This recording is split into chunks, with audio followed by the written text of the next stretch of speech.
This is a presentation of Northeast Streaming Sports.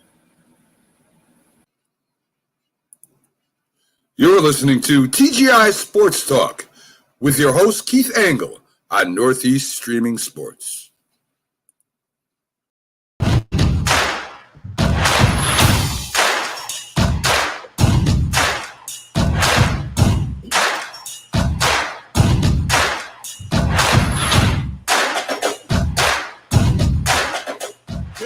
Everybody, Keith Angle, TGI Sports Talks, college football huddle. I hope you're all doing well tonight. It's a little bit warm in the studio tonight, so I hope you can't hear the fans too much in the background. Try to turn down some of that. If you guys want to make a comment on whether you can hear a lot of background noise, I'd love it. Good evening, Rick Sherlock. Good to have you in the room. First one in the room tonight. Want to welcome everybody who will be watching on Facebook, YouTube, Twitter, live right now, and later, not later, but tomorrow. The show on Roku, by the way, will be moved to 11:30 to 1 on Thursdays. It'll replay on Fridays. It'll replay on Monday, Tuesday, Wednesday, and we'll have to shake it up once the football season starts, because that Monday, Tuesday, Wednesday replay won't make a lot of sense when we've had a new slate of games. But check that out. Get your Roku devices. We're doing really well over there. Got a new show that's pretty much exclusive to Roku. Started up right here on Northeast Streaming Sports, Roku app, as I said. And my host, I am hosting that show, I should say, with my co-host, Mac McGrath. And we've had Jamie Peggs filming in the last couple of days, but Mac is my co-host on that show, and we talk about all the news of the day mostly. We do a little commentary on some of the stories, but mostly we're reporting on the news of the day. And, you know, we're diving deep in that show to get to the stories. So tune in. Tonight's going to be a one-trick show pretty much, guys. We're going to talk a lot. We'll get into some of the topics you want to talk about, but I'm going to have Jim Biringer on, who's from the Last Word on Hockey, of course, and fullpresshockey.com, but he's also one of our college football contributors here on the College Football Huddle on TGI Sports Talk, and he'll be in. We'll talk about the USC to UCLA and USC to the Big Ten, and a lot of the ramifications that are sure to come with that, both in the Big Ten. I'm sorry, the Big Ten, the Pac-12, the Big 12, the Mountain. How the ACC is going to survive? How is anybody going to survive this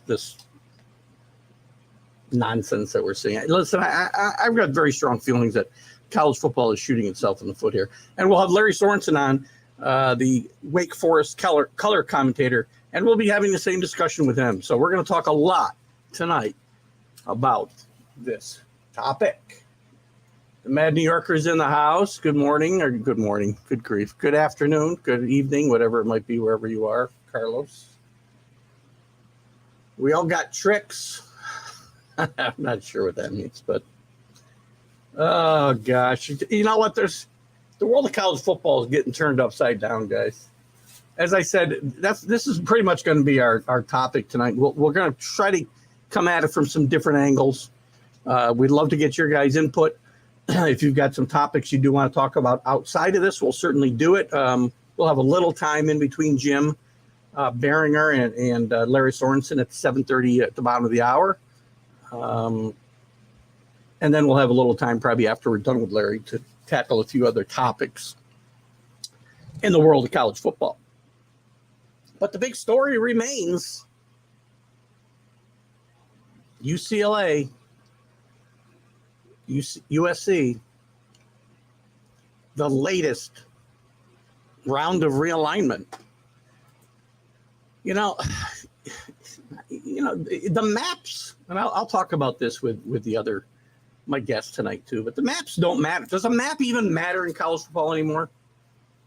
Pac-12 was really the last place the maps even mattered. At least the league made some sense. No teams east of the Rocky Mountains, basically. At one time, it really was the Pac-8. Everything was along the Pacific coast, basically, till Arizona came in. But it was really the last bastion of true regional conference. Big 12 already stretched all the way to West Virginia. The Big 10 stretched from Wisconsin to New Jersey. Southeast Conference stretched to Texas.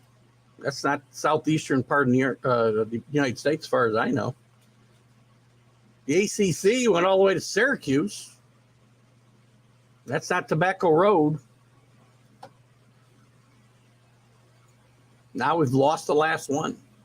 We'll get into this, Carlos. Oregon's making play. Listen, right now there's all kinds of machinations in place. The Pac-12 and the Big 12, if they were smart, they'd probably find a way to bring those leagues together.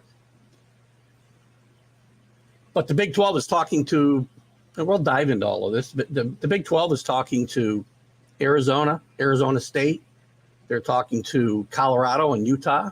Now they're talking to Oregon and Washington. There's going to be a big race for Oregon and Washington. You may see the Big 10 jump into action and grab those guys before it's over. Then it's going to be what happens to the ACC. What happens to the remainder of the Pac-12? Can they survive? Yeah, they're more than whispers, Carlos. They're more than whispers. Whispers, more than whiskers. I don't think the Big Ten's done, though. I think, here's the other thing, too. So the Big Ten's still going to make these they're still going to make, I think, they're going to make approaches to Oregon and probably Washington. But what did this alliance, this is something I'll talk to Lary Sorensen about as well. When the SEC expanded last year, there was this alliance that was put together between the Big 12, the Big 10, and the ACC, where they would work together, scheduling better games, potentially TV contracts down the road, keep each other abreast of potential movement. Well, the Big 10 apparently didn't see any need to honor this. Again, I don't know what was in writing, or there's a gentleman's agreement or what it was, but they saw no reason to abide by it even a little bit. Because the last 6 months, they've been out trying to get this to happen. Now, I know part of the agreement is that they wouldn't reach out to any other conference, or I think teams in the conferences that we're talking about. So again, I guess technically they didn't break it in the agreement because they went to the Pac-12. And if you are to believe the reports, then UCLA and USC reached out to the Big Ten. What do you got here, Carlos? Let me get this one first. Pac-12 is devolving. Yes, Pac-12. And by the way, this isn't a group of five conference. This isn't the Sun Belt. It's not even the Big East. I mean, again, I talked on the Sunday show, and I think I might have talked a little bit on our Friday show as well, the Are You Serious show, about the parallels between the Big East and the Pac-12 and what happened to the remainder of those schools. And it could very well happen to these schools in the Pac-12. And this isn't even the Big East going away in football, guys. This is a pretty storied football conference. USC, John McKay, many college championships, many Heisman Trophy winners. Some maybe, besmirched a little like OJ, but many, many other great players and great teams, of a once great conference, which is now probably shot all to hell. Let me just get through a couple more comments, and I see Jim Biringer's here, so we'll bring him in just a second. You feel like college football will have a bowl series prior to the season. Who knows what they're going to do? Like Maui Invitational, where they're going to as we have these super conferences, they're not going to be able to play extra games. PTI guys talked about Notre Dame having decisions to make on their show tonight. They do. And we will talk to both Jim Biringer and Lary Sorensen about that tonight. Jim will be our first guest he'll bring in here in just a second. And by the way, guys, before I do that, because I almost forgot, Jim, bear with me one more second while I do something I have been promising to do. This week's shout-out group is to the College Football Universe group. Over 12,000 members, guys.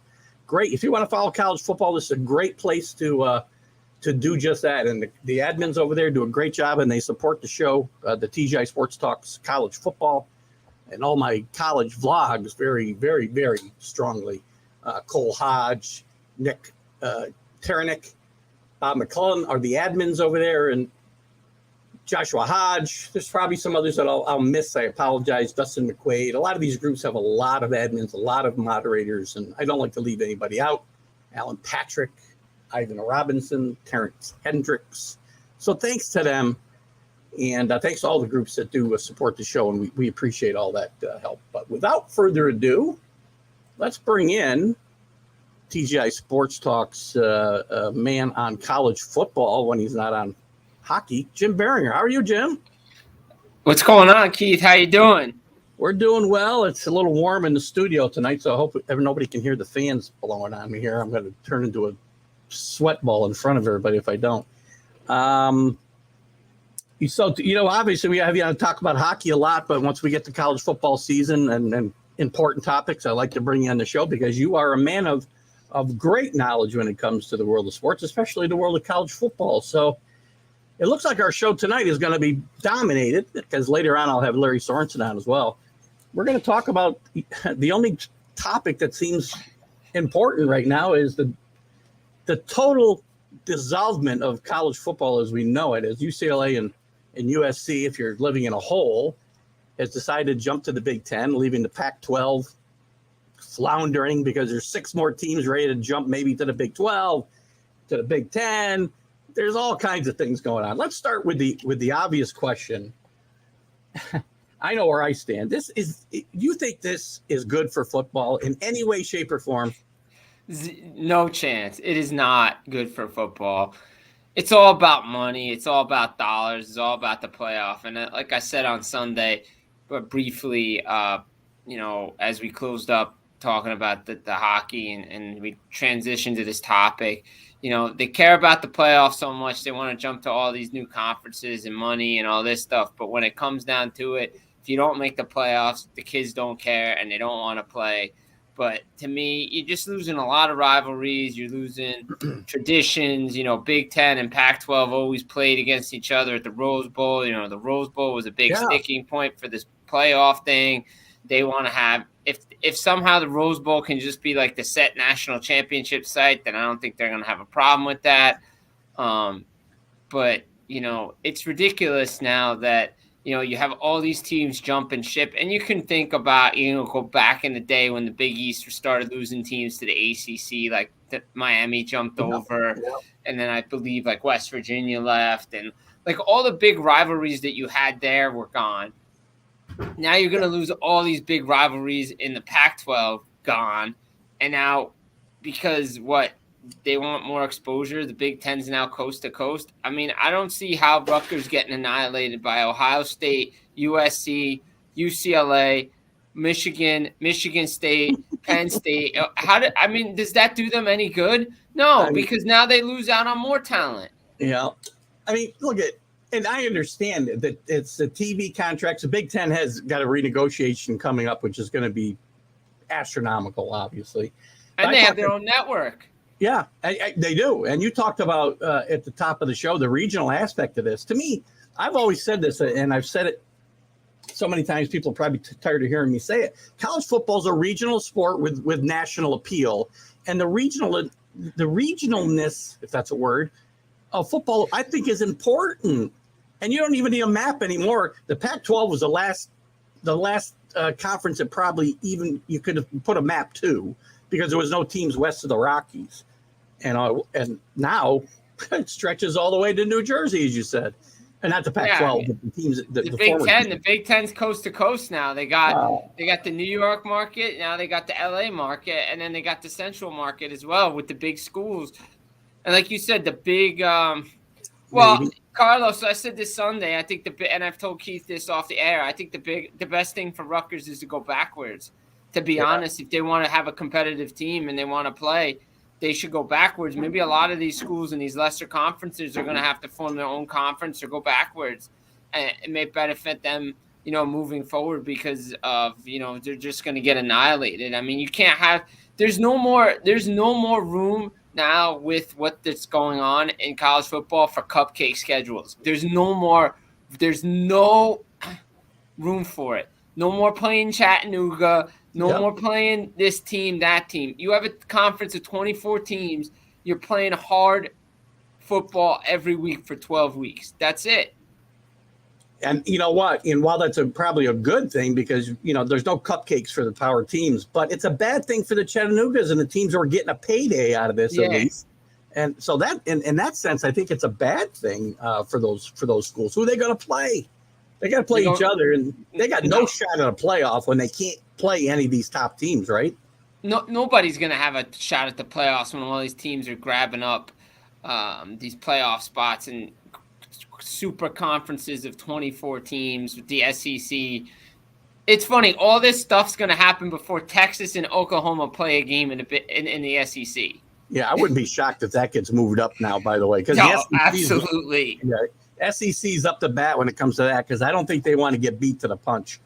No, they made the big announcement, we're going to take Texas and Oklahoma, but it's not going to happen until 2025. I think there's going to be a buyout somewhere, and I think it's the start of the 2023 or 2024 season, you're going to see Texas, Oklahoma playing in the SEC. You know what? You may see even more teams than that in the SEC or the Big Ten. What happens in your mind, and I'm going to talk a lot there to Larry Sorensen after your spot here. But I want to get your take, obviously, too. I mean, I feel like we're heading towards two super conferences. Maybe one other one can survive. I don't know who it's going to be. Somebody's got to go get Notre Dame. Big Ten, I guarantee you, is zeroing in on Notre Dame right as we speak. And Notre Dame is the one ship that, I mean, look, they're not going to the Pac-12. Don't know Pac-10 again. They're not going to the Big 12. It's either the ACC goes all in and finds a way to get Notre Dame in that league, or the Big Ten gets the big dog in Notre Dame. And they get them for all the sports. They get them for all the sports. Yeah. And it's not just, I'm independent for football, but everybody else in the ACC. No, this is full on. If Notre Dame goes, it's going to be full on to either the Big Ten or the ACC. And they have a little bit more connection to the Big Ten because of the Michigan game, the Michigan State game, games like that, plus the rivalry with USC now. So I could see, that being a factor in them going to the Big Ten. However, one of their better seasons was when they were in the ACC. They were considered for the playoff, and I think that has to help them because they have to get into a conference now.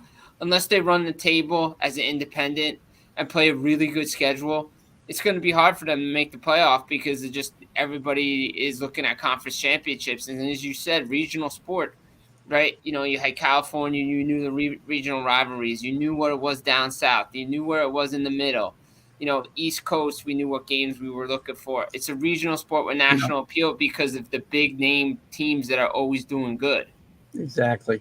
And listen, Alan, I talked about this Friday, and I'll show Carlos's comment. I talked about it Sunday as well. USC is a storied football program, guys. It didn't start with Pete Carroll, and this is what Carlos's comment is. Look at, maybe their popularity has fallen in recent years, but this is a storied football program.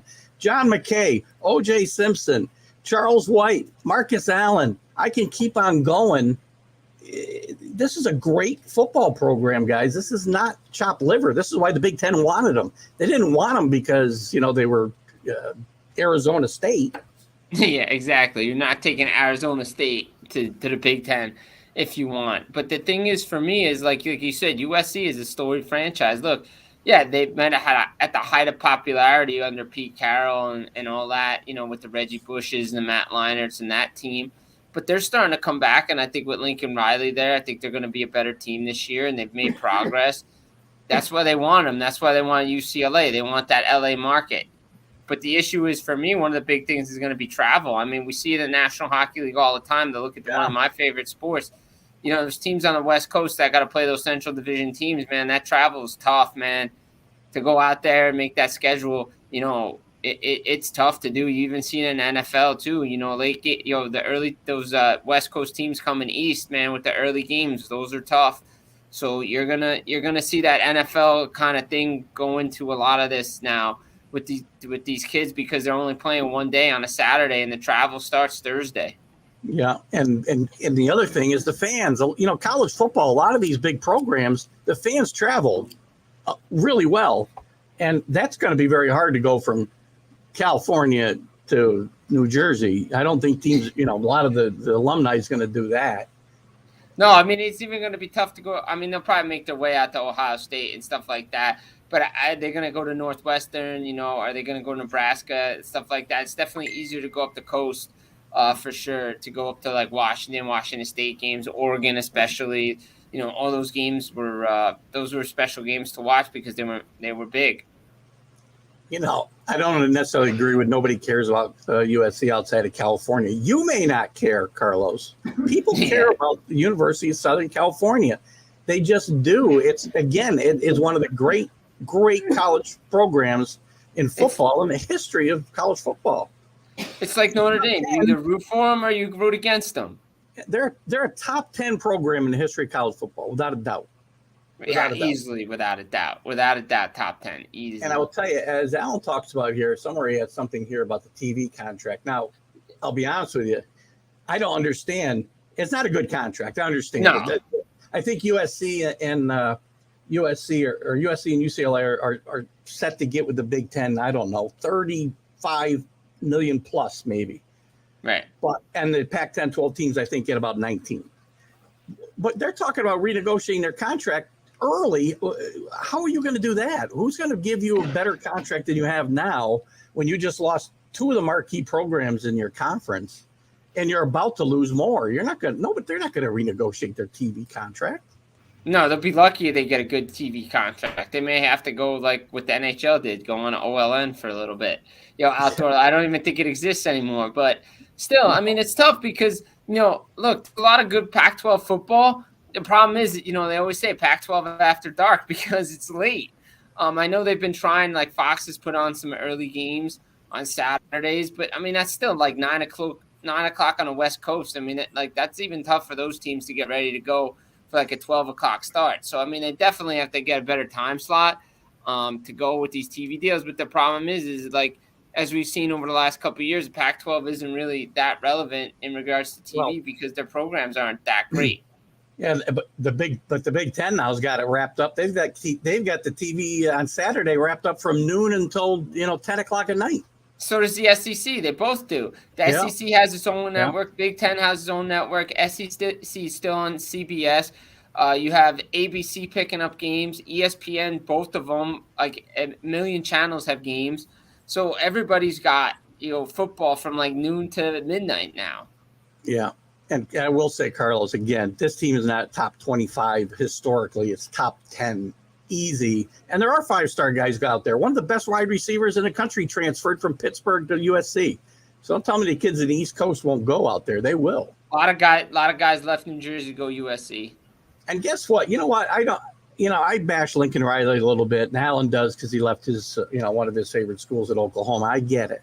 But Lincoln Riley's a good coach. Lincoln Riley's going to get 5-star guys out there to USC. It's only a matter of time. He brought his own quarterback out there with him. He gets one of the best wide receivers in the country. He'll do well. Yeah, he definitely will do well. Yeah, and listen, the recruiting thing, this is the thing, too. I mean, it will get easier now that they're in the Big Ten.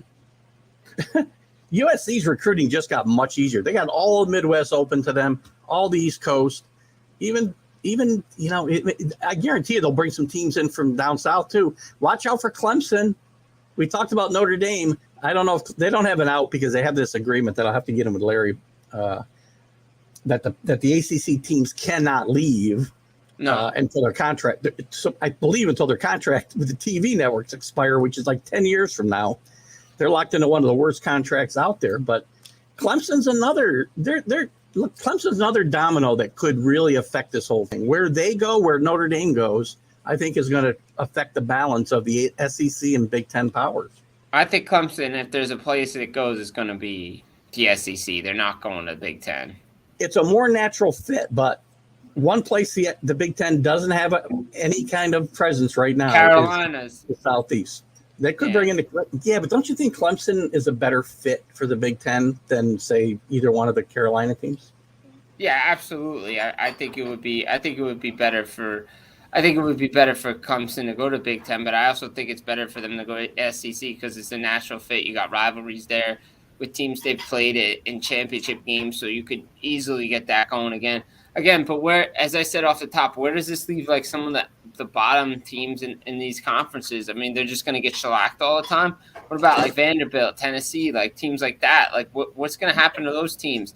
What about teams that were building programs like Mississippi all of a sudden? And then what about like what we see in the Big Ten with the Iowas? Like what are they doing? Minnesota row that boat, like what are they doing there?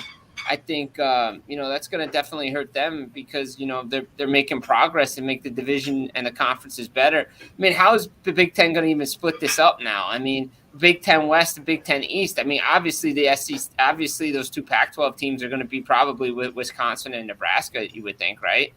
You would think so, definitely. Yes. And good evening, Mickey Delaney. Good to see you. We haven't seen much of you. We are talking about Mickey's from the Northwest out there in Washington. So your team's going to be the next one to watch out for. One of the next ones to watch out for, Mickey. He's a Husky fan. So, what else did I want to ask you about before I let you go? So, I mean, it's going to be crazy to see what happens too with the Big 12. Let's see if they rate if they decide to raid 6 teams from the Pac-12. Pac-12's done. Like there's going to be no more teams. Yeah, the rest of them will have to find a home because they're not. It doesn't matter who they bring in. What's the point of bringing in 8 Mountain West teams? You might as well go join the Mountain West, right? I mean, exactly. So I don't know. What do you think happens? What do you think the first thing that'll happen here? Is it going to be these 6 teams go to because listen, if the Big 12 does find a way to get Washington and Oregon, Utah, and then maybe the Arizona teams, if they make it happen, they could. They're not going to be as good as the SEC or the Big Ten, but they might make a case to at least hang around as a relevant conference on as these other teams head towards super conference territory. Yeah, I think so. I mean, look, survival of the fittest right now. I mean, obviously, Big Ten and the SEC are going to survive. It's going to be, is the ACC going to survive? Is the Big 12? We know Big 12 is bringing in teams like Cincinnati. I believe, and I believe they're bringing a couple other teams as well soon. And then, if they can bring in those 6 Pac-12 teams, look out. They're going to be just as good as the Big Ten or SEC, not as, with the name power, but there's going to be a lot of good football. I mean, Oklahoma State, Baylor, you got Texas Tech down there, Cincinnati comes in, You have a lot of good teams. You got the Oregons, stuff like that. I mean, that's what's going to happen. I mean, it's going to be weird to see all this alignment, but I think this is where we're headed, and it's unfortunate because the game, it was such in a good place. The rivalries were there. Conference play mattered, but I guess, when you say conference championships really don't matter, then guys are just going wherever they want just to get in the playoff and get the money. Yeah, and the only teams that'll be eligible for the playoff are going to be the 24 teams that play in these 2 big conferences. If the Big 12 doesn't get Oregon and the Big 10 does, I think that's it. Yeah. Lights out for the Big 12. That's the end game for them because they're not getting Notre Dame. If the Big 10 isn't done and before this is all over, they get Oregon, they get Washington, they get Notre Dame, and somebody else to get started here. That's it. That's it. Then everybody else has got to find a home. It's going to be 2 conferences. The ACC is going to not be able to survive either with what they have. I mean, maybe you can merge the ACC and the Big 12 into something. Well, maybe, but yeah, well, they were one of the first leagues to really screw up the whole map when they brought West Virginia into the Big 12, right? So yeah, the West Virginia leaves the SEC to go to the Big 12, and then that started a whole line of things that didn't make sense. I got a couple questions, yes or no, before I let you go. Yeah. It's 2024. Yep. Does the Big Ten have more teams joining it by then than just the 2 that are moving that we know about? Yeah. Yes? Yes. Is Notre Dame in a conference in 2024? They better be. Does the Pac-12 exist in 2020? No, Pac-12. no Pac-12. I mean, I'm joking and laughing here, but I don't think they do. The way it's heading, I don't think they're surviving. And I guess lastly, is there anybody in the college football playoff in 2024? Is the college football still 4 teams in 2024? And does anybody get in but Big Ten and SEC schools? That's 2 questions, I guess. The playoff still exists because of the TV contract that's still in play because they don't want to fix it. And it will only be comprised of Big 10 and SEC teams. So, yes. There you go. All right. Well, Jim, listen, we're going to have lots to talk about. I was wondering what we were going to talk about all summer. I got a feeling there's going to be more shoes to drop here as the weeks go by. It's crazy, man. It's crazy. The landscape is completely changing. It feels like we're headed towards minor league football. That's the feeder system for the NFL right now. Yeah, that's where Carlos wants to go probably. So that's probably perfect for him. So anyway, Jim, thanks for coming in tonight, and we'll see you. We'll see you soon. We'll talk soon, and we'll have you back on here too to talk college football as well as hockey. Not tonight, but you know what I mean. Yeah, I know what you mean. No, absolutely. Always a pleasure jumping on, talking college football, bringing a different knowledge for the fan base out there, for people keeping intrigued. Obviously, everybody that stuck with us, for the National Hockey League coming up on Sundays, we appreciate that. And, we'll get back at it, real quick. I know it's a college football show, but okay. NHL schedule dropped today. New schedule for next year, NHL draft, free agency next week. So still lots of going on before we hit the button where we just say, all right, that's it for now. And then we'll see you later. And we'll get some of that information from Jim Biringer on our Sunday Stream of Consciousness show for sure. Thanks, Jim. All right. Well, have a good one. You have a good rest of your night. Have a great night. You too. Jim Biringer from the last word on hockey, but he's our last word on college football tonight. Not our last word. We got Lary Sorensen coming in. Let me get to some of your other comments here. I know I've been trying to jump around here. Oh gosh, let me see what I missed a little bit before we get. Lary ought to be in about 7:45, and we're gonna have the same conversation, guys. So, and there'll be maybe more of an ACC tilt with Lary. Mad New York Airlights, terrible selling. But since when? The Raiders left because they didn't belong in LA. Rams left. I don't know. Dodgers draw. How come baseball draws? How come basketball draws? We already talked about that. What else we got going on here? It's not how we left it. Oh, I missed this one. No, I understand. No, and you have a good, and Carlos backs up your point here, Alan. I understand the way he left was not pretty. The fact that he left the way he didn't necessarily talk to his team. Not pretty. He wasn't even going to tell his players he was leaving. I understand all that. But the fact remains he's a pretty good coach. There's Mickey Delaney again. Hello, Mickey. USC does improve, but the talk isn't about this season. It's about being competitive in a new conference. Well, I understand that. I'm trying to think of the context we've got this question in, Carlos, or this comment, but USC is a very important entity in the world of college football. Always has been. It has ebbed and flowed through the years. So is Alabama, by the way. Just check out some of the years Alabama had in between Bear Bryant and Nick Saban. One national championship under Gene Stallings and a bunch of really bad teams under a bunch of really bad coaches. So don't think that, teams don't have ups and downs and peaks and valleys. And it's not just USC. There's been, 2 decades where Alabama was mostly irrelevant, even in the SEC.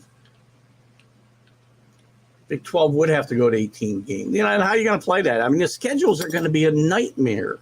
And as Jim said, non-conference games could be a thing of the past for these big conferences.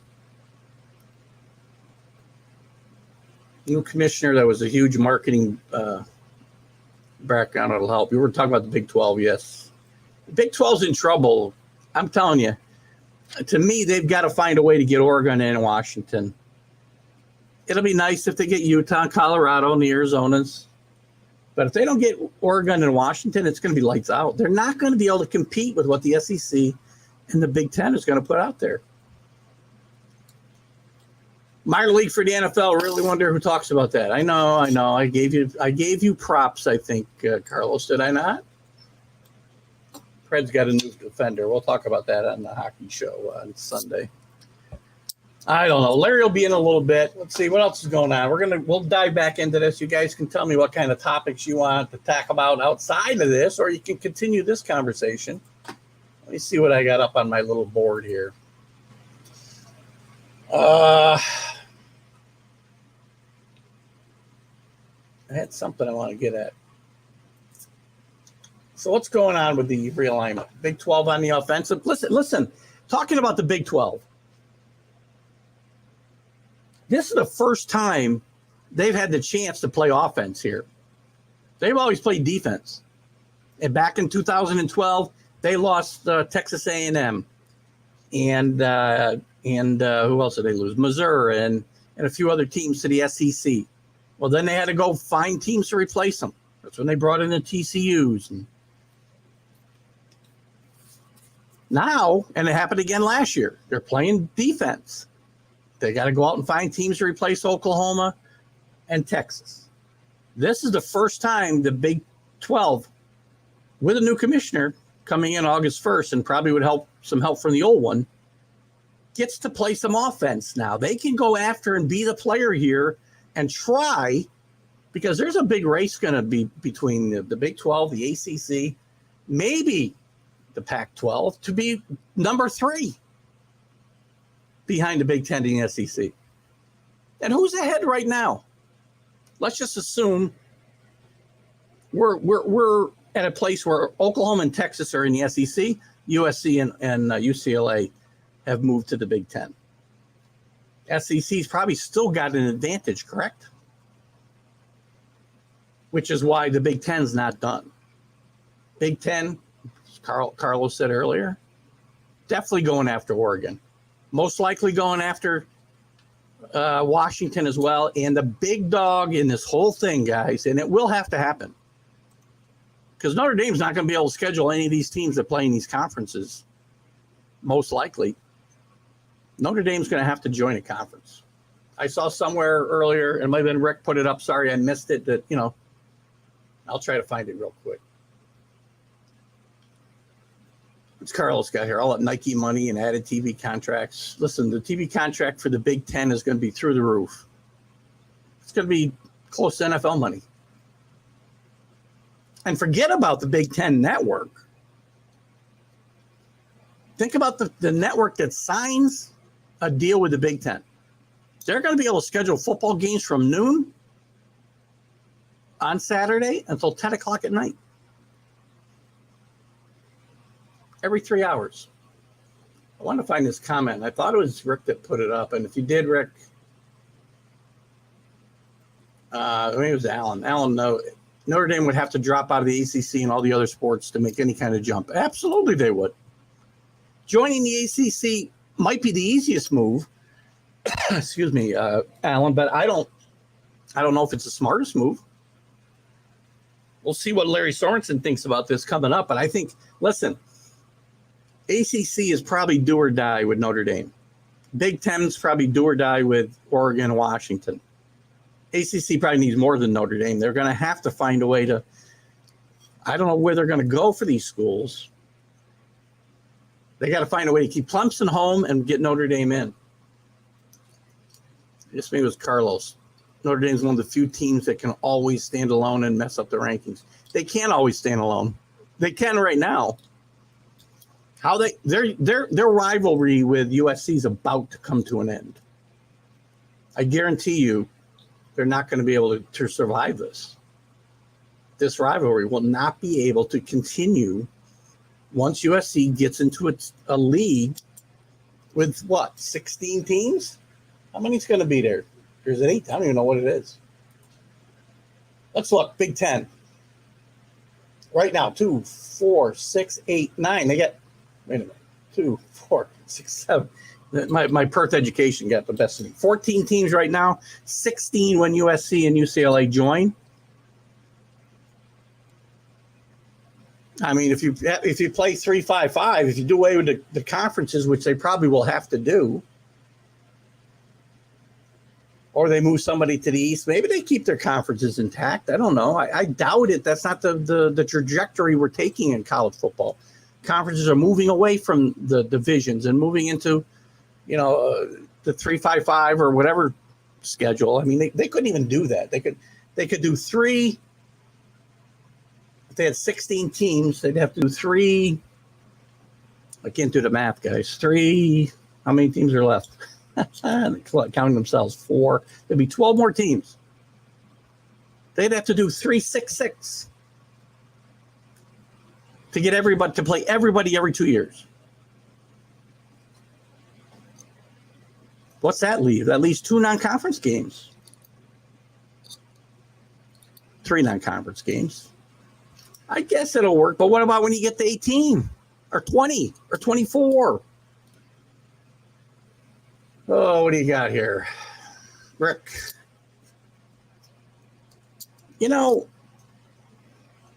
I don't know. It's not, well, they can because they're bringing in the money. If they want to win national championships and compete for national championships, Rick, they got to be able to schedule. And if in 2 years, and I don't know when Notre Dame's TV schedule runs out. If anybody has that information, share it with me, please. They may have trouble getting that big a contract again. And come 2024, they're going to have trouble scheduling. They're already going to lose USC off their schedule. They're going to lose. They usually play a Big Ten team every year. They got Ohio State this year. They played Michigan many, many a year. They're not going to be able to play those games. You can't play all the Armies and all the Navies and Stanford and Purdue. Well, Purdue, they're going to lose. That's pretty much a perennial opponent for Notre Dame. Maybe I'm wrong. Maybe they'll schedule more games in college football. I don't think that's good for the game either. I mean, we're already up to, with the championship games, right? 14 max. Just not a good situation, guys. Any other news to talk about quickly besides this before we go back to this topic with our favorite color analyst, Lary Sorensen? I didn't get a reply back from Lary when I sent his link today, but hopefully Lary will be with us in just a bit. We got some news. We already got 20. We're already starting to get rankings on a 2024 recruiting class, by the way. I know that Miami. Well, let's just talk about. I can't get away from this topic. If the Pac-12, let's just say, for argument's sake, they find a way to keep Oregon and Washington, they can't really effectively replace USC and UCLA. They can raid the Mountain West, but while there's some decent football teams there, they're not of the caliber of USC and UCLA. Boise State, good program. Not teams that are going to help you when you win games, go to bowl games. Oregon, that's why Oregon can't stay, and Washington, really. I mean, Washington's gotten to a playoff game out of the Pac-12. But with what's going to be there, and you're going to bring in Boise State, and they may be joining the group of 5. They might be group of 6 and a power 4 for now, and power 2 later on. Because Oregon could run the table in the Pac-12 and maybe not sniff a 14 playoff.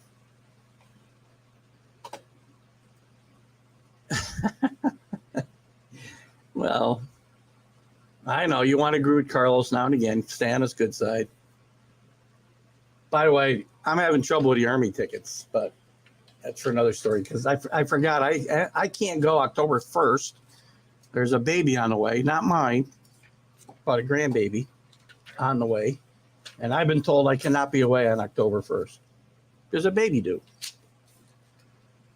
So now we're down to whatever other date I came up with. It was, I think, Texas, San Antonio, early in September. Keep trying, and we'll go from there.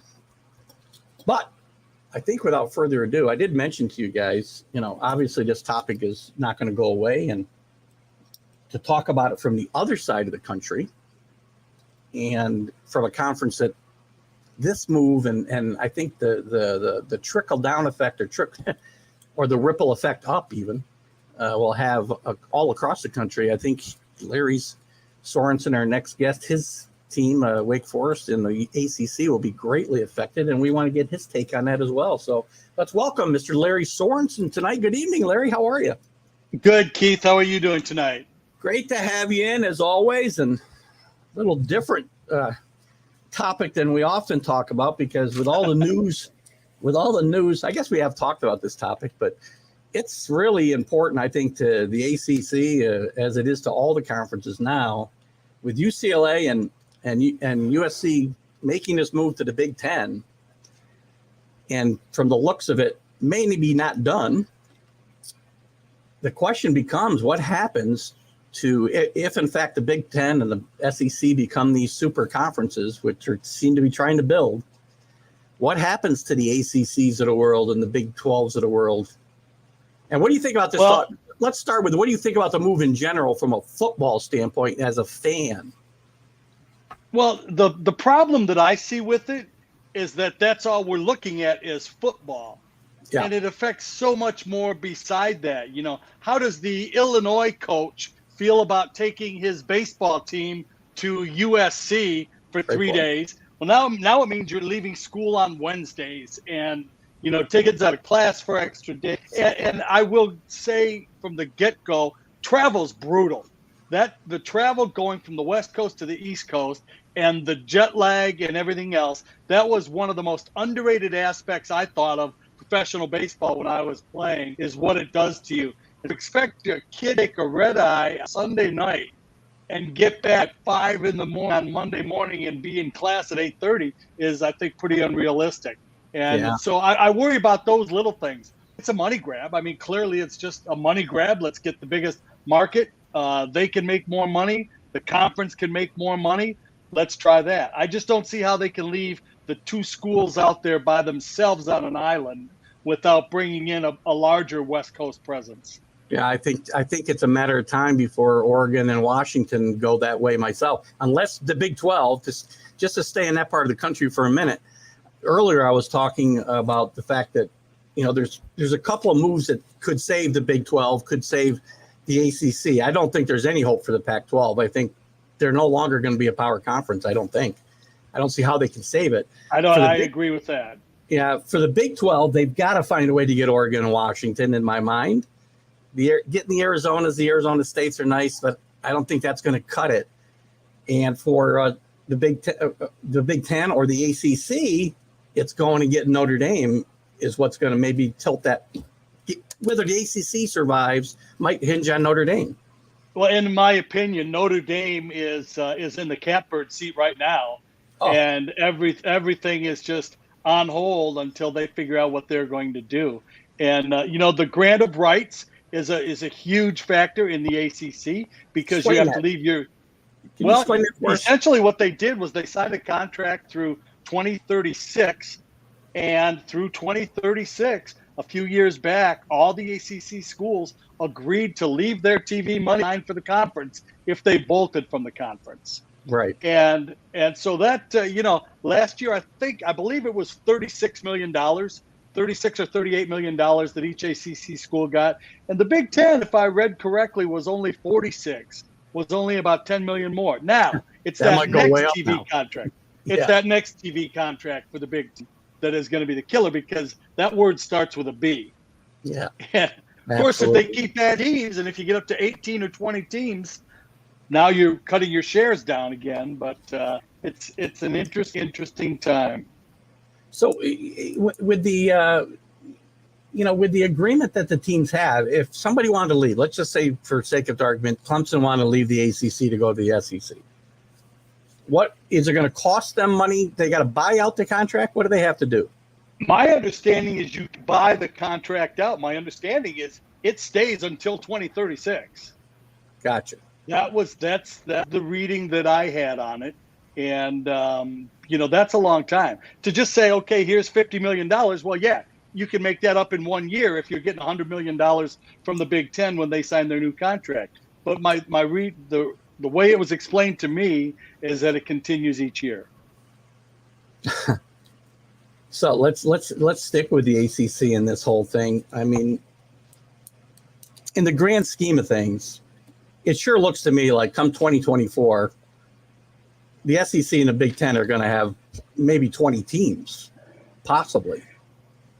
I think that's about right. And, to me, I grew up in the Midwest. I grew up in Detroit. So Michigan State were an hour away from where I grew up. And so I grew up in Ohio State was 3 hours away. So I grew up with those solid rivalries, the close by rivalries were what made everything so much fun. This is Ohio State week. This is Michigan State week. And you geared yourself for the whole week towards that football game on Saturday. Well, Indiana USC just doesn't tickle me too much. No. And I think that's the one area that college football in particular and college sports in general is that everything was a regionalized area. And so you saw the same people over and over and over again. And you built up and it was the water cooler talk. It was being able to go into work the next day and see the guy that went to NC State and brag about what Wake Forest did to him on Saturday or on Tuesday or whatever. And, now you call your cousin on the West Coast to say, hey, we beat UCLA. It just doesn't have the same cachet to me. I start at the top of the show. I was saying that, maps are irrelevant in college football now. Yeah. And the Pac-12 was probably the last bastion of, a regional conference because it didn't go any further east than the Rocky Mountains, at least. But, now that's going to have to come to an end because if they are going to survive, they're going to have to reach out well past. Well, they, even if they stay in the Mountain West, they're going to get into the, start to get into the Midwest. And I don't think that, look at the Pac, I don't think, to me, once Oregon and Washington go, and I think it's only a matter of time, Pac-12 is history. I mean, even if they bring in teams from Mountain West and teams from the AAC, wherever they bring them from, it's not going to be a power conference. We're going to have a group of 6 and a group of 4, maybe a group of 4. I don't know. Is around where it is. But what's funny too is that we're doing all this, and it really is just about TV markets. Yeah, it's not. It's not about how good your teams are. Will they be able to compete in another conference? And again, I'll stick. I know Wake Forest the best, so I'll stick with them as an example. Yeah. Wake Forest has the 3rd longest bowl streak in the conference, behind Virginia Tech and Clemson. Okay, they won the Atlantic Division last year, played in the championship game. But if this realignment all comes about, and you start looking at television markets, they're going to get put into a group of 5 type conference. Absolutely a lesser conference, just because they don't play in a big enough TV market and haven't done it for a long period of time.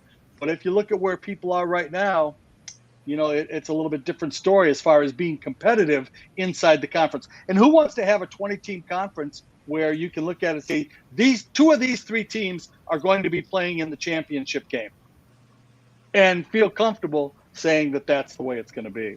Yeah. And I think it's a shame for schools like Wake Forest who have a really good tradition in the ACC, not just in football, but in basketball and the baseball you've covered, obviously.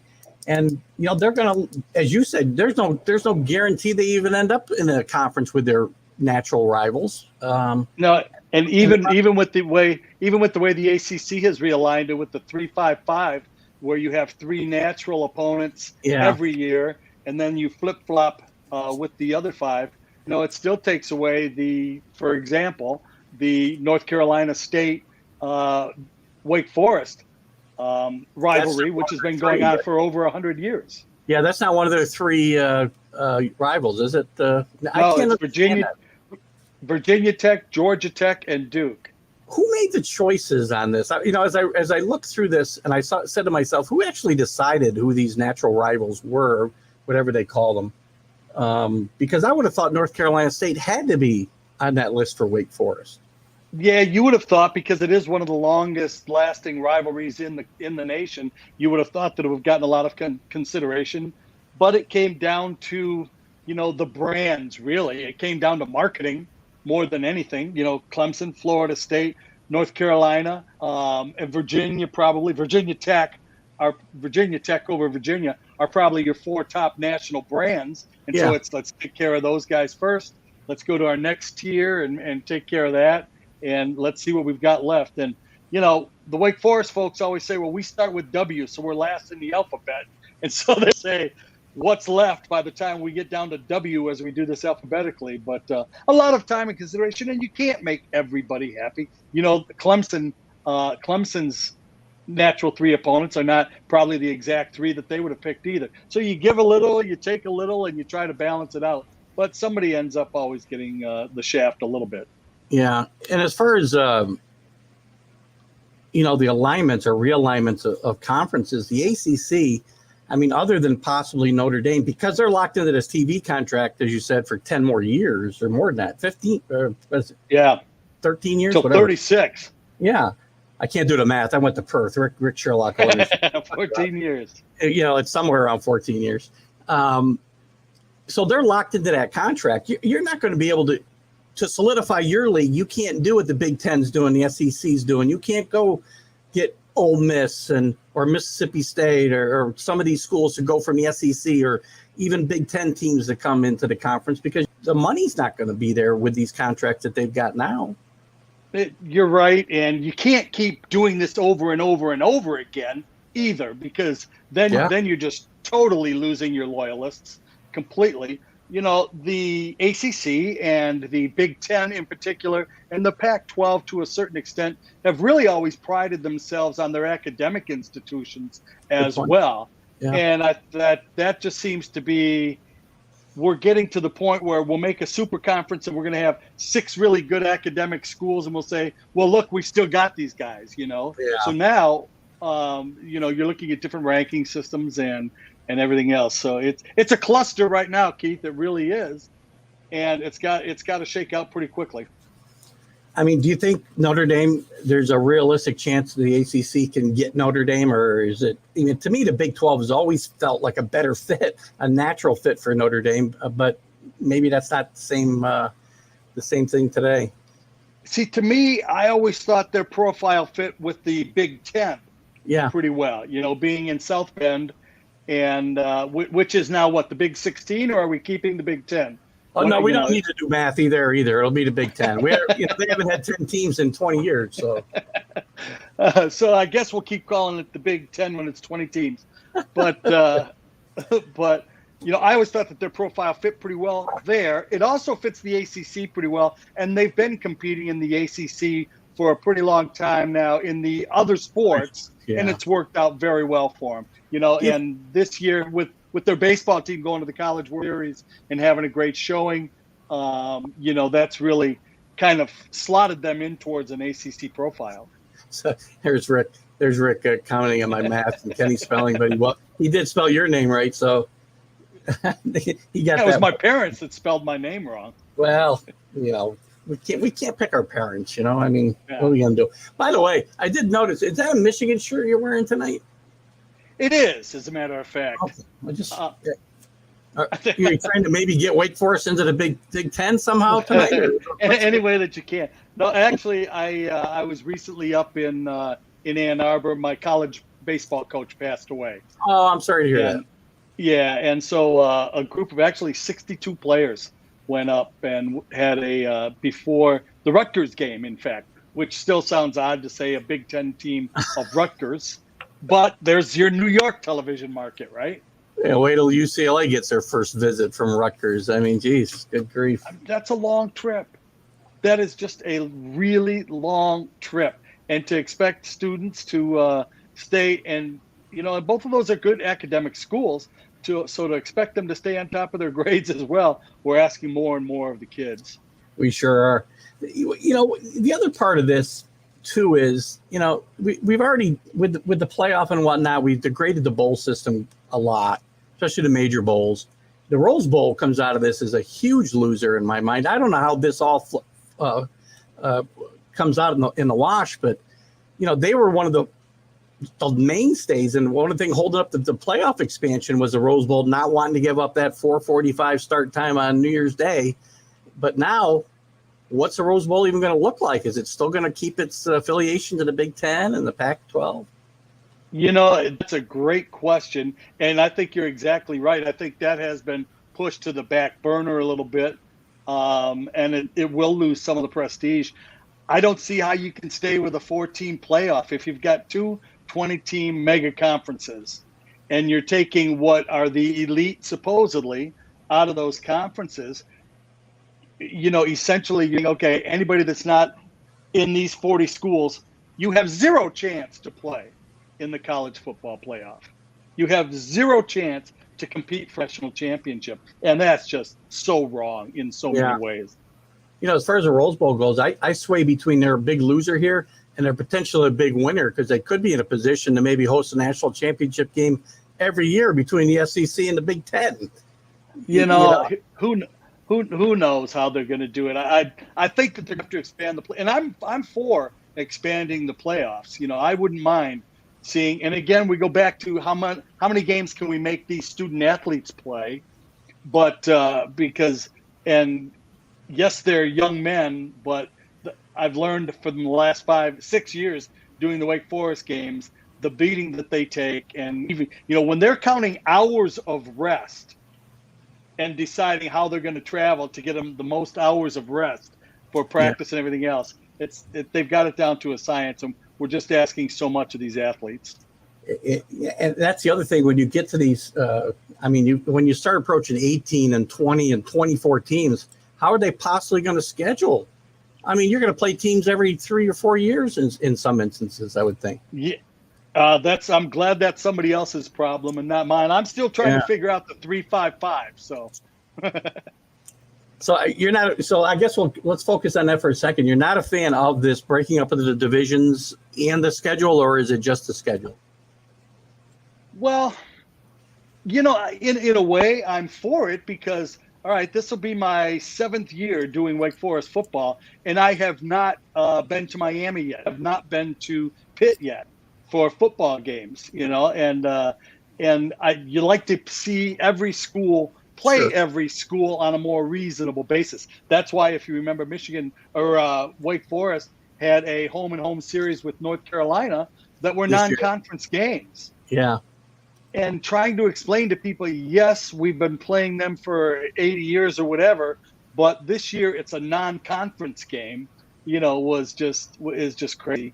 But that's what you're forced into. And I thought it was a great move on Ron Wellman's part to get those games scheduled. And they were both great games, and it was a lot of fun. Larry, if I asked you right now in 2024, gets a couple yes or give me some yeses and some nos. In 2024, the Big Ten has 20 teams plus. Yes. The SEC has 20 teams plus. Yes. Is the Big 12 still with us in any shape or form? Or is it going the way of the Big East? I think the Big 12 will stay. I'm sorry, Pac-12. Pac-12. I think the Pac-12 goes away. Goes away. Big 12 was my next question. Sorry. They will stay. Big 12 stays. Yes. And they will be a quasi super conference as well. We'll have 3 of them.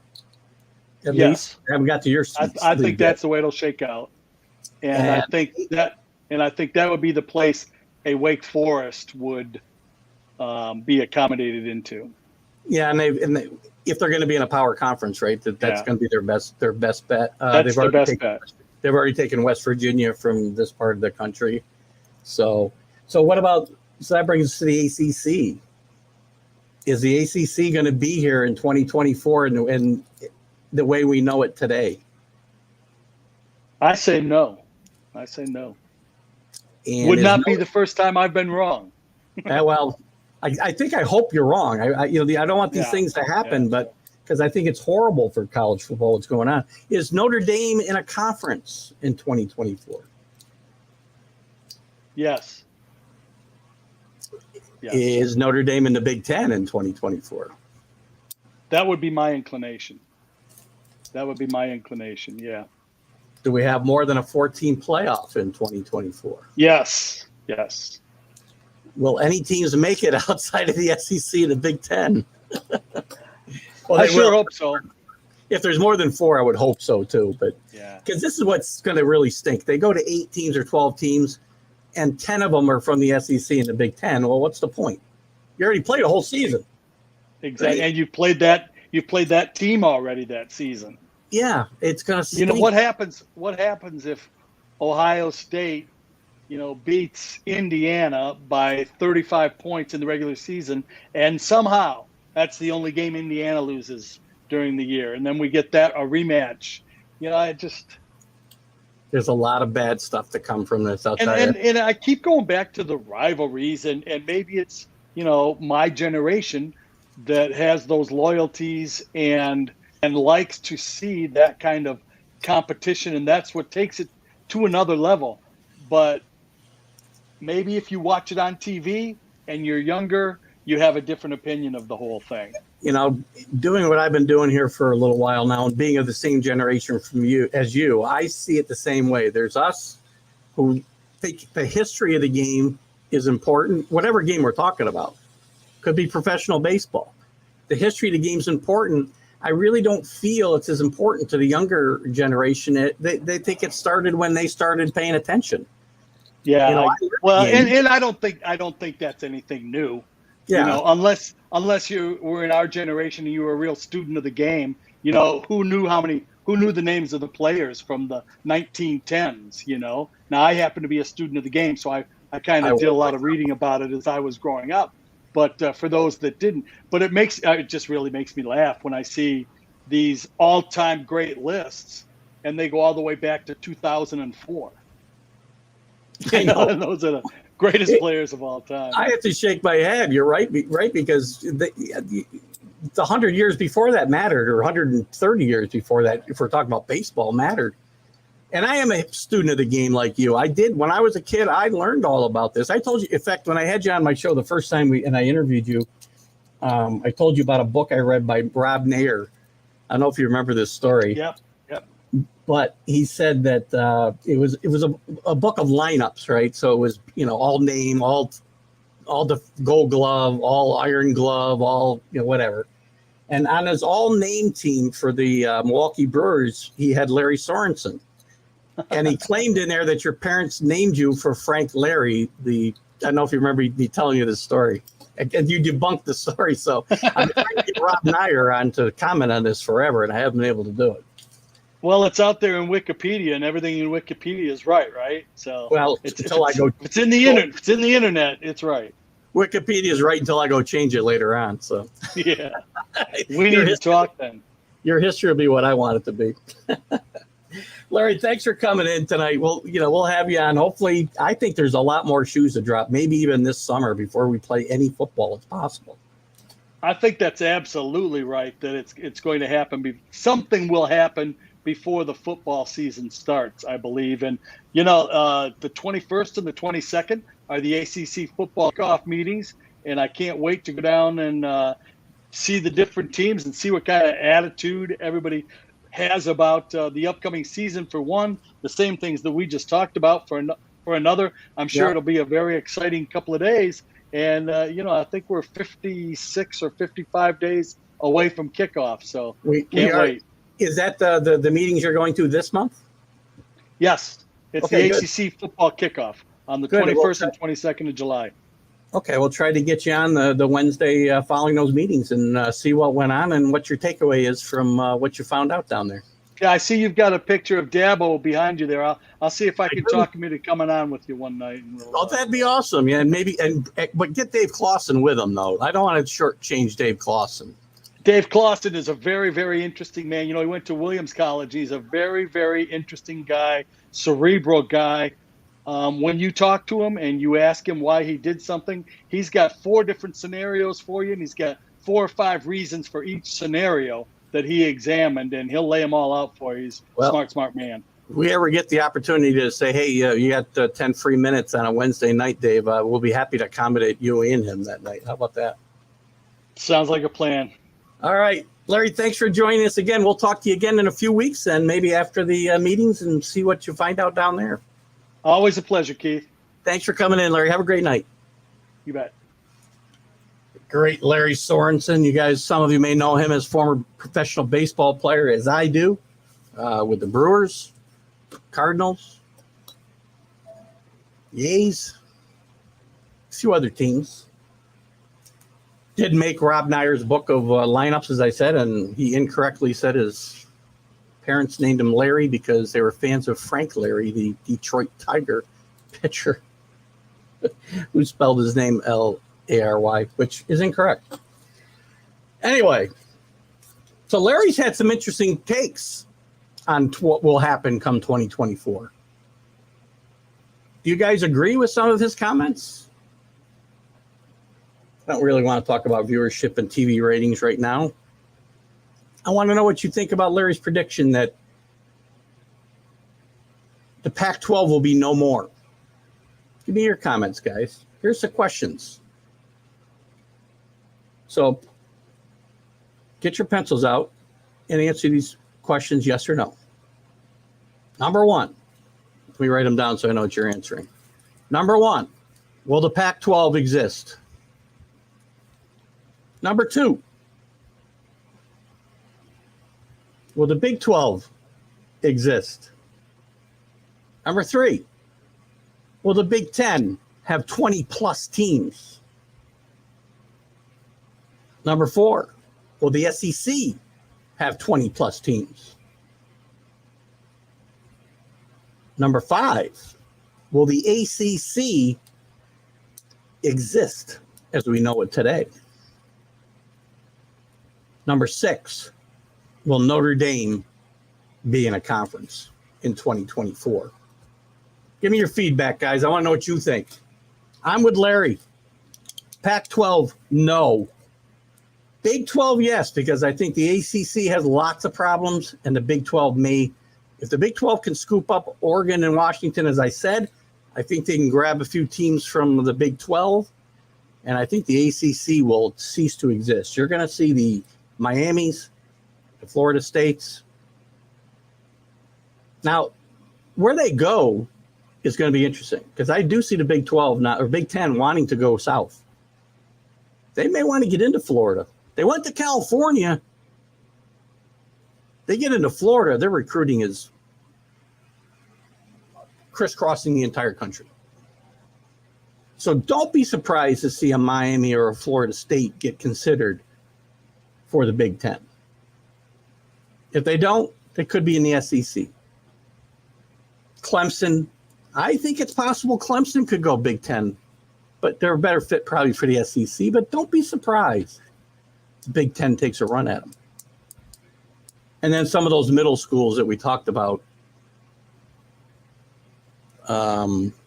Wake Forest, Big 12 country, right? NC State, maybe Big 12 country.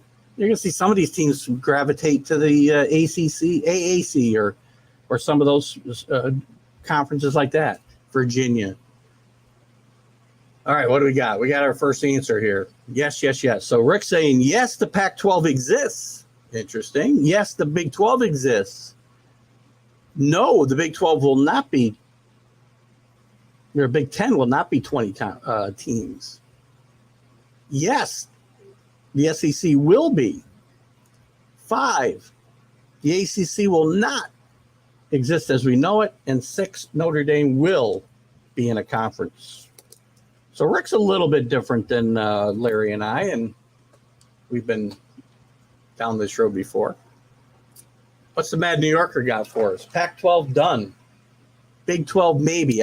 Maybe wasn't a choice here, Carlos. Big 10 will grow to combine with the ACC, and the SEC will be 20-plus teams. She didn't tell me about Notre Dame. I guess you did tell me the ACC would be gone. Oh, you're telling me the Big Ten will grow and be part of the eight. So you're looking at 36 teams probably if Big Ten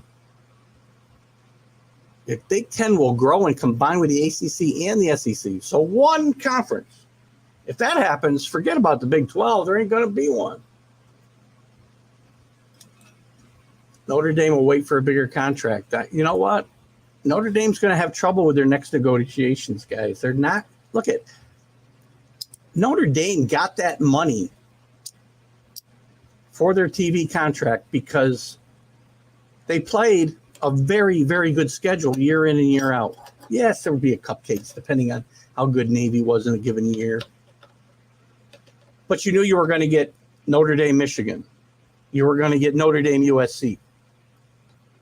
You were going to get, Notre Dame, Stanford when they were good. Any number of marquee matchups. Carlos, with what you just put together there, there's going to be nobody for them to play.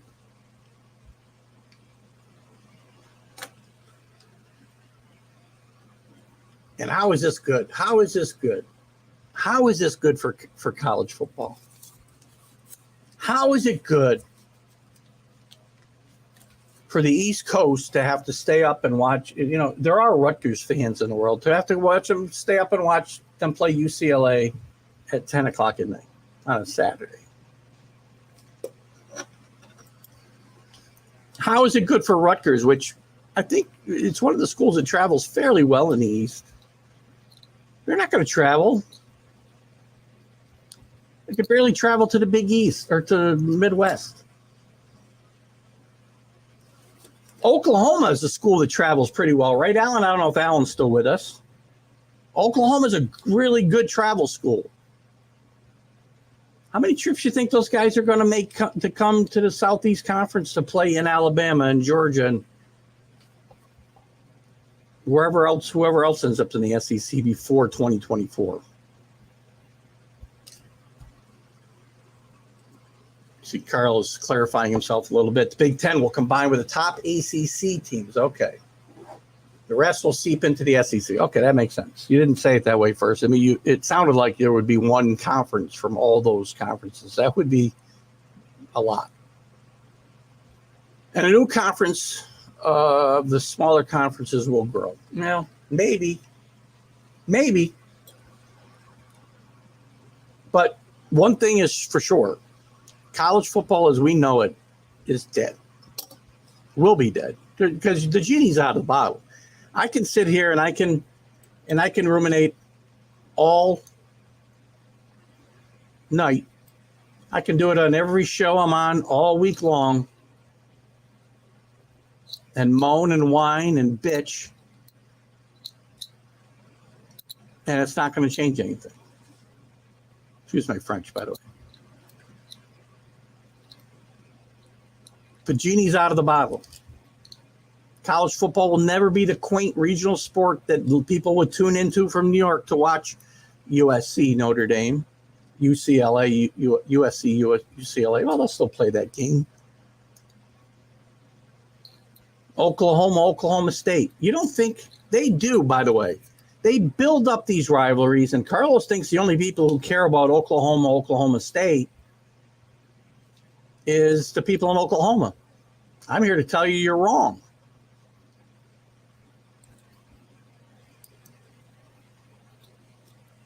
Who cares? The Red River rivalry. Oklahoma, Nebraska. That one will probably stay the Red River rivalry because they're going to the same conference. It's not a sure thing, though. They'll play every year. Oklahoma, Nebraska. You tell me the only people cared about that were the people out there in the Dust Bowl? I don't think so. They didn't put that game on national TV the day after Thanksgiving because nobody wanted to watch it. Carlos's leagues that will mold together. There won't be very good leagues, though, not to match up with what's being put together. I didn't say college football wouldn't exist, Carlos. My statement was college football as we know it will no longer exist. It doesn't now. It already doesn't. I can get myself on a Saturday afternoon after watching game day. I can get excited about the games that's coming on at 12. I can get excited for the SEC game at 3:30, although it's less so than I have been, because the games at 3:30 have lost something to the games at 8 o'clock. Because we got to have prime time, because it's all about money. And if we can't bring in that money, we can't have, all these huge TV contracts. Yes, but what you don't seem to get, Carlos, is the matchups are part of what matters about college football as I know it. I love the way you want to tell me that what I know as college football, or what I know as whatever sport you and I will disagree on, when I say it will cease to exist as I know it and as I enjoy it, you don't know what that means to me. To me, it means those rivalries, those matchups that I want to see. I don't care about USC and Purdue. Who is gonna care?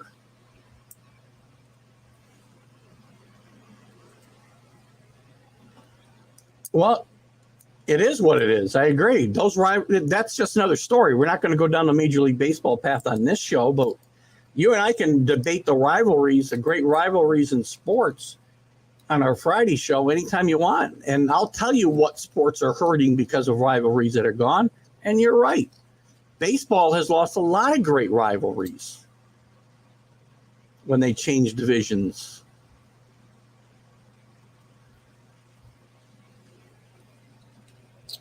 Yankees had some great rivalries they lost with Cleveland. That was a bad joke, I guess. USC Notre Dame is not the same thing. It's not the same. It's not the same. No, it's not right now because USC's been on a downward trend. But look at historically, again, you got to stop looking at small sample sizes, Carlos. They didn't start playing this game 5 years ago. Some of the greatest college football games I have ever seen have been USC against Notre Dame. Some of the greatest games I've ever seen. Rick will remember some of them. I'll tell you what, game that was a blowout was a great game. I remember USC being down 20. I want to say, and I could be off a little bit with the facts, 24-0 at halftime to Notre Dame. And Anthony Davis took the second half kickoff back for a touchdown, and USC scored 55 straight points and won 55-24. It was a great game. Right. So in a small window, USC stinking it up. So for this right now, but people still tune in. People still tune into that game. Don't think they don't. It is the same. Yes, it is. Texas and Oklahoma is still. Why do you think it's on national TV every year? Why do you think USC and Notre Dame is at 8 o'clock at night now every year? Because they are still big matchups. People want to watch them. Where'd everybody go? Somebody jump in here and get me away from Carlos for a minute. I don't know. You know what I didn't get to Lary about was the alliance between these the ACC, the Big Ten, and the Big 12 that was supposed to keep this thing from happening. Guess it meant nothing to USC. I'm sorry, to Big Ten. I don't know. I'm worn out tonight, though, guys. I've got a bad back. Threw my back out Sunday. Was it Sunday? No, I guess it was Monday. No, it was Sunday after my show. I packed up my gear, doing the show outside, and coming up the stairs to my office upstairs, I did something. I don't even know where. But by nighttime, I couldn't even sit up. And yesterday was the same way. No one wants to watch Georgia play Georgia Tech. They used to, and people at Georgia and Georgia Tech do. Right? Again, those rivalries aren't just for the viewers everywhere else. They're also for the people in those regions. Georgia Tech, again, they're in a downswing, but only for the last 4 years. That was a big rivalry for a lot of years. Georgia Tech won their share of games. Let me look at something real quick, just to dispute this. Let me look. I got to look this up. I know the last few years. Let's see if I can get it quick. I don't know if I can or not. Say something funny, Carlos, while I do this. Let's see if I can get this. Not going to get it. Can't get it quick enough. Yeah,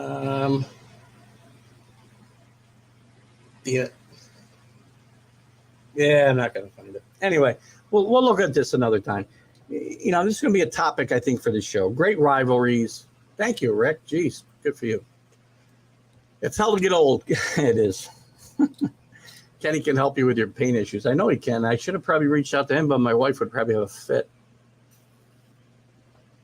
But we're on the mend. It's 3 days, 4 days tomorrow, and we're finally getting better. I got to go into the office tomorrow and do some heavy lifting, though, so I may not go. Anyway, guys, I'm talked out. This topic is really wearing me out, and Carlos and I are never going to agree on the fact that history means something. You heard me talk with Lary about the history of college football, the history of sports in general, and it's not taken into consideration in anything we do today. It's all about money. Kenny Gifford said it here many, many times. Follow the money.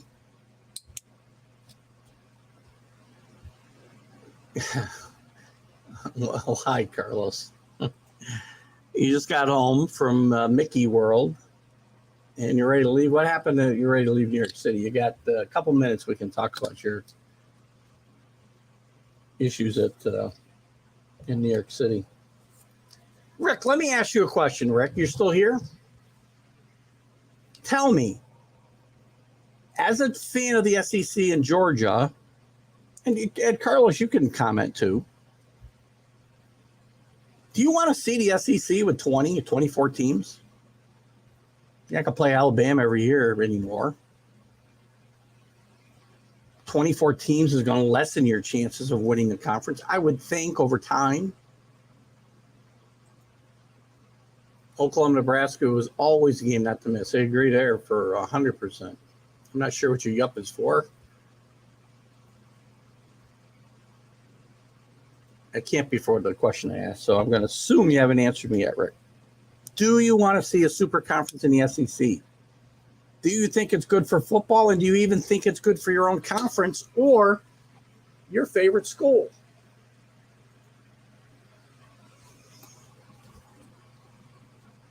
Yeah, well, there you go. So Carlos doesn't want to see a super conference. There's the first sign of reasonable thinking. So was your yup, you want to see 20 or 24 teams? I'm not sure, Rick. Carlos has said no. Larry's not here anymore, by the way.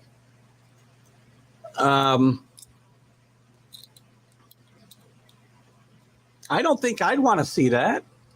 I'll be honest with you, as now a quasi Hurricane fan because of marriage, I don't want to see Miami play in the SEC or the Big Ten, which is probably going to happen.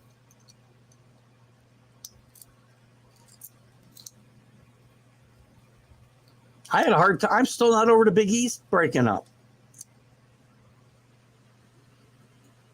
What do you got, Rick? Rick, don't answer my question. Yeah, well, then they'll probably, I think what's going to happen, Carlos, you're going to see the same kind of scheduling, assuming they don't go to, assuming how big the league gets. You're going to see a similar thing. The divisions go away. They've already talked about it in the SEC. The divisions are going to go away. And I got to get out of here, or I'm going to be over on Roku. Divisions will go away. They'll change the schedule. Rick's got his answer in. No, good teams will be so beat up that their bowl games won't be worth watching. Good point. Plus, you're going to be seeing the same teams play for championships that you watch play all year long. Got the wrong music on. All right, guys. Keith Engel for TGI Sports Talk. College Football Huddle. Thanks for tuning in. Thanks for participating tonight. Great show tonight. We will see you on the flip side. Have a great night. Bye-bye. Northeast Streaming Sports.